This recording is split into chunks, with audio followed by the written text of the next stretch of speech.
Hello and welcome to the Henley Partners Global Mobility Report webcast series. I'm Juliette Foster and I'm delighted to be your host and the moderator for this prestigious series of exclusive interviews with leading international academics and professional experts on the major and emerging trends in global and regional mobility. Grounded in geopolitical analysis and with a focus on the realities shaping our world, from COVID-19 to climate change to economic downturn and ongoing conflict, the Global Mobility Report series offers exclusive insight into mobility and migration patterns and looks at what we can expect in the months to come. Well, joining me today to discuss the latest migration and mobility trends in the Middle East region is Dr. Robert Mogielnicki. He's a resident scholar at the Arab Gulf States Institute in Washington, where he manages the Institute's political economy research. A very good day to you, and thank you so much for joining us. Thanks for having me. Good. I mean, look, a lot happened in the Middle East in 2020. What were the key things that stand out for you? Beyond the coronavirus pandemic, there are three major developments in the Middle East over 2020. The first was the outbreak of an oil price war that occurred in early 2020 and alongside the coronavirus outbreak. This drove the price of oil and gas exports down significantly. And this was a big deal for many of the governments across the region, which depend on oil and gas proceeds for, in many cases, a majority of government revenues. The second major development had to do with the Gulf reconciliation. There was, back in 2017, a number of Gulf Arab states instituted an economic and political boycott on Qatar. But over 2020, we started to see signs that economic and political boycott was potentially coming to an end. These signs and these efforts actually culminated in a GCC summit in early 2021, and we did indeed see an end to that Gulf rift.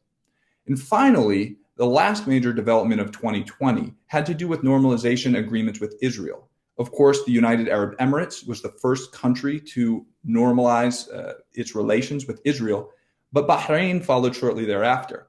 Morocco and Sudan also initiated this similar process. Let's stay with that third point about Israel and the Arab states. As you said, they are forging new ties. How is that likely to impact regional mobility? Because there is a much bigger picture in this. Absolutely. I think there are a number of ways. First, if we look within the region, we've already seen a number of Israelis going and visiting Gulf Arab states that are now open to them. There's been a lot of movement between Israel and the UAE over the past few months, as well as between Israel and Bahrain. I think there's a broader impact here, though, that has to do with global tourism trends. Speaking from here in Washington, D.C., I know that there are a number of Jewish Americans, who now are starting to think about the region in a different way and think about the tourist destinations available to them that might not have been necessarily on their radar before. I do expect that we will see new tourism flows, not just coming from Israel to Gulf Arab states, but coming from the Jewish community across the globe, who are now potentially interested in expanding their destinations within the Middle East, visiting Dubai, visiting Manama, and potentially in the future visiting other Gulf Arab states and other Middle Eastern countries. Yeah, and it is interesting because it points to an easing of regional tensions, especially with Qatar, Turkey, and Iraq. So again, what does this signal for mobility and migration trends generally? Because clearly it's a very important and specific dynamic. That's true. I think over 2021, we're going to see some signs for reasons for optimism, but also some reasons for pessimism.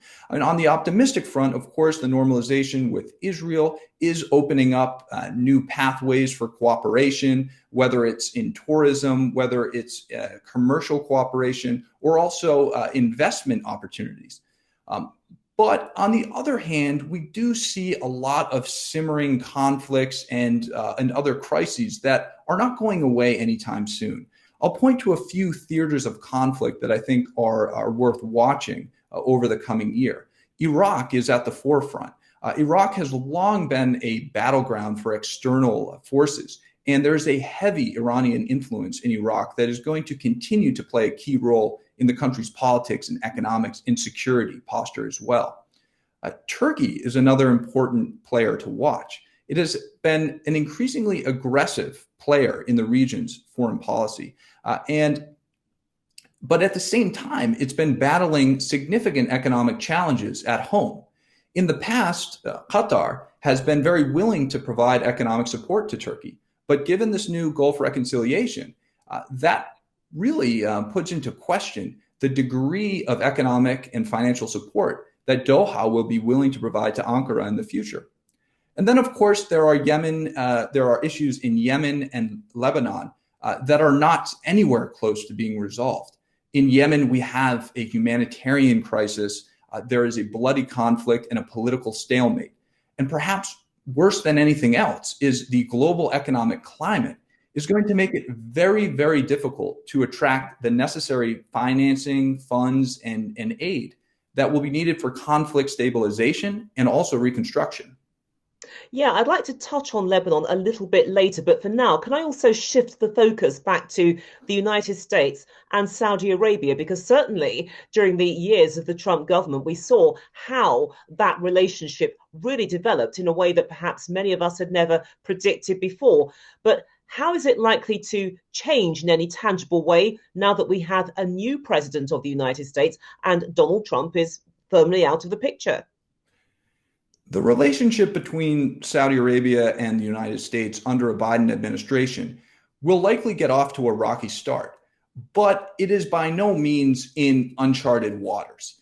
The Saudis know Joe Biden, and Joe Biden knows the Saudis pretty well. And I suspect that both sides will find a number of different areas upon which to work together and to cooperate. That being said, it's safe to say that Saudi Arabia is going to have to make tangible progress on a number of different areas if it wants to create some more goodwill with the Biden administration, but also members of Congress in the United States. They're off to a good start with their efforts in the Gulf reconciliation with Qatar, but they will have to make much more progress on a number of other portfolios, including improving their human rights record and also reassessing their involvement in the Yemen civil war and ideally drawing down that involvement and playing a more active role in conflict stabilization and reconstruction and ending the crisis rather than continuing to be part of it.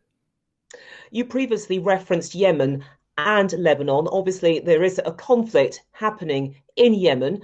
And in terms of Lebanon, the description often used about this country is that it is a failed state. We have seen Lebanese leaving and also foreign nationals. So when you take those two factors together, how do you see that affecting the region and indeed wider mobility flows? Well, let me focus for just a moment on Lebanon. Lebanon is in the midst of dealing with a multifaceted crisis. There was an acute shock to the country as a result of the explosion, the very tragic explosion at the port in Beirut. But that just served to exacerbate long-running systemic problems in Lebanon that have been building for a number of years. Those have to do with chronic mismanagement of the economy, political paralysis, and rampant corruption. So the outlook for Lebanon is, in my view, quite bleak. Many Lebanese are trying to leave the country. Those who stay face an increasingly untenable future. And the country, it's also worth mentioning, is very dependent on remittance flows from abroad. And again, as we know, countries and individuals across the globe are really struggling right now, and that means less extra money to send home. So this is a country that will continue to struggle for the foreseeable months.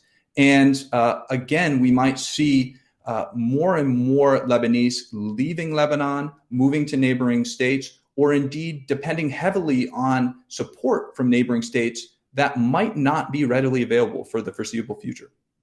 Okay, then, so a grim prognosis there for Lebanon. Who knows, things may well improve. Anything is possible. But Robert, thank you so much for sharing your valuable insights on the latest migration and mobility trends happening in the Middle East region. Thank you.